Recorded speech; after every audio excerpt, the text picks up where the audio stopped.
Assalamualaikum warahmatullahi wabarakatuh. Kita lanjut materi rotasi yuk.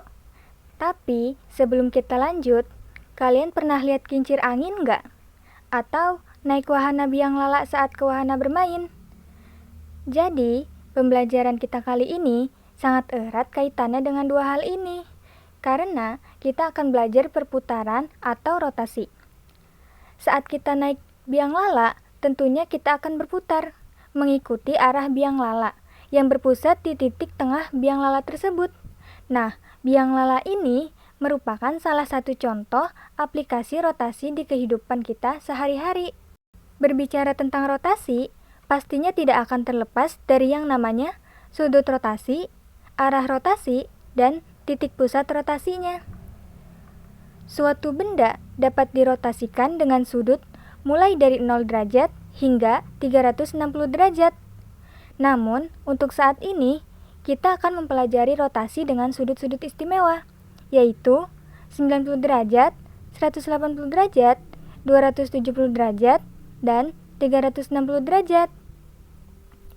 Untuk arah rotasi, bisa searah dengan jarum jam atau berlawanan arah jarum jam.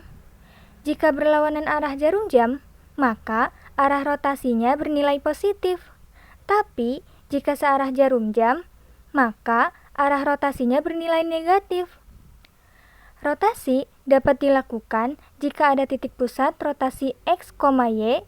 Namun, jika titik pusat rotasi tidak ditentukan, artinya titik rotasi tersebut adalah titik asal O 0,0.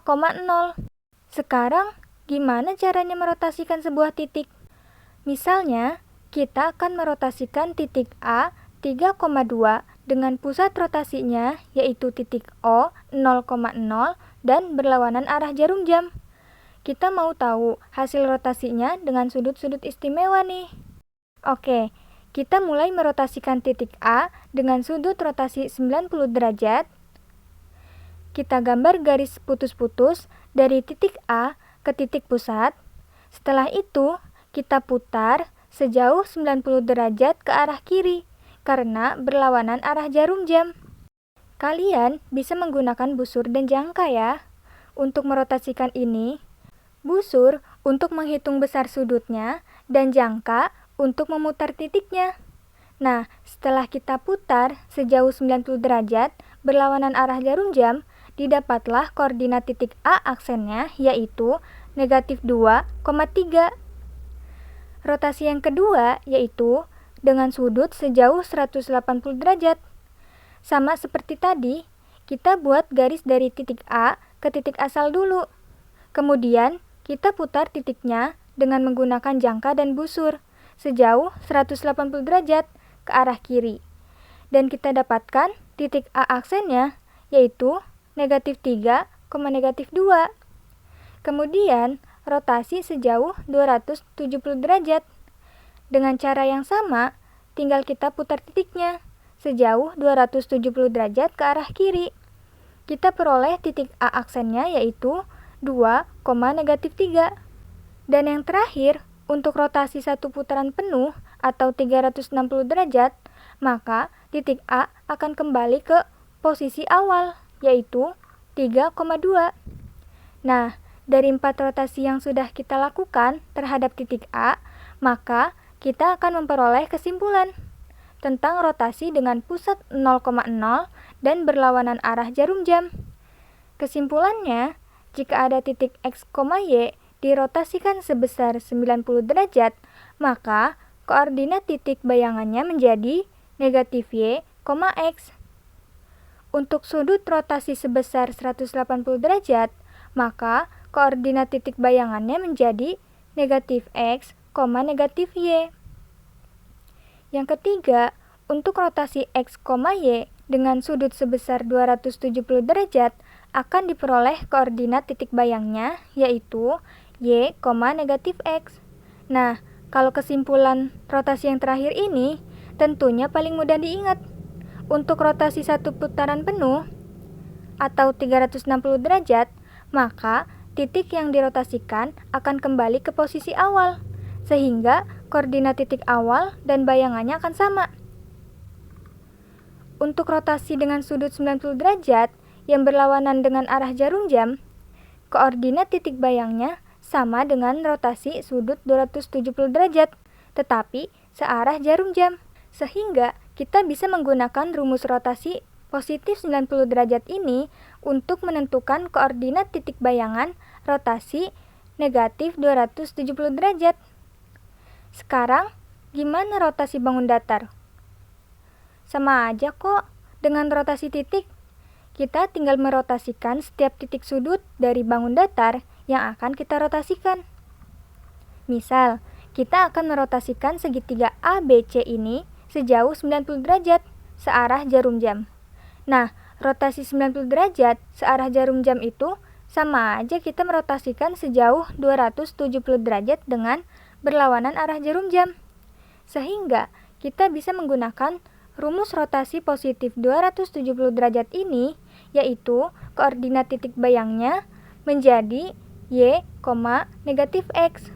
Mari kita mulai merotasikan. Dimulai dari titik A 1,4, koordinat titik bayangnya menjadi 4, negatif 1. Jika digambarkan pergerakan rotasinya jadi seperti ini.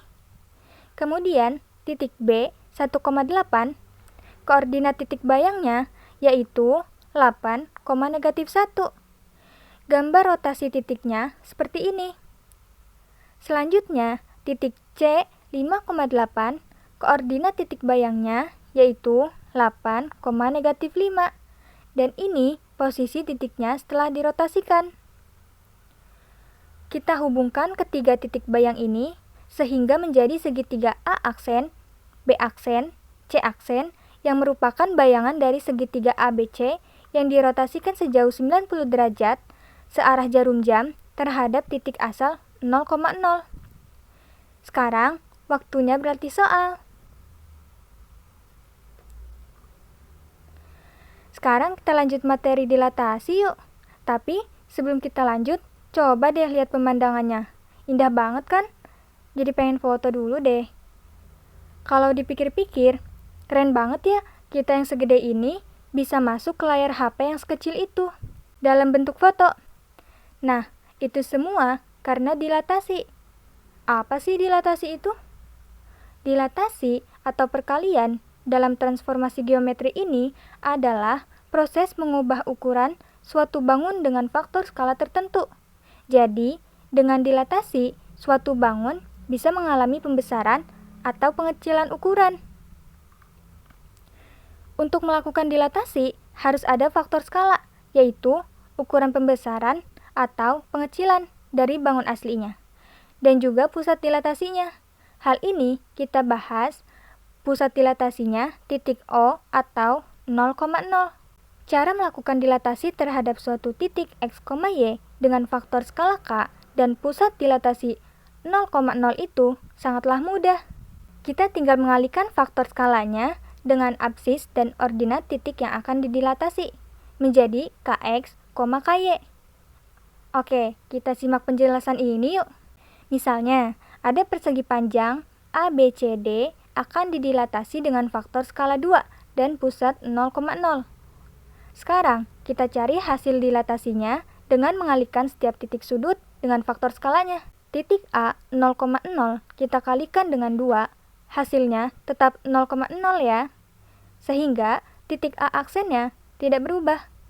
Titik B 0,2 kita kali dengan 2, hasilnya adalah titik B aksen 0,4. Kemudian titik C 4,2 kita kali dengan 2, hasilnya menjadi C aksen 8,4.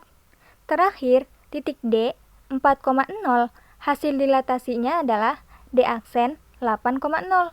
Selanjutnya, kita hubungkan keempat titik ini, dan jadilah persegi panjang hasil dilatasinya. Gimana? Mudah banget kan materi ini? Dengan begitu, berakhir sudah pembahasan kita tentang transformasi geometri. Wassalamualaikum warahmatullahi wabarakatuh.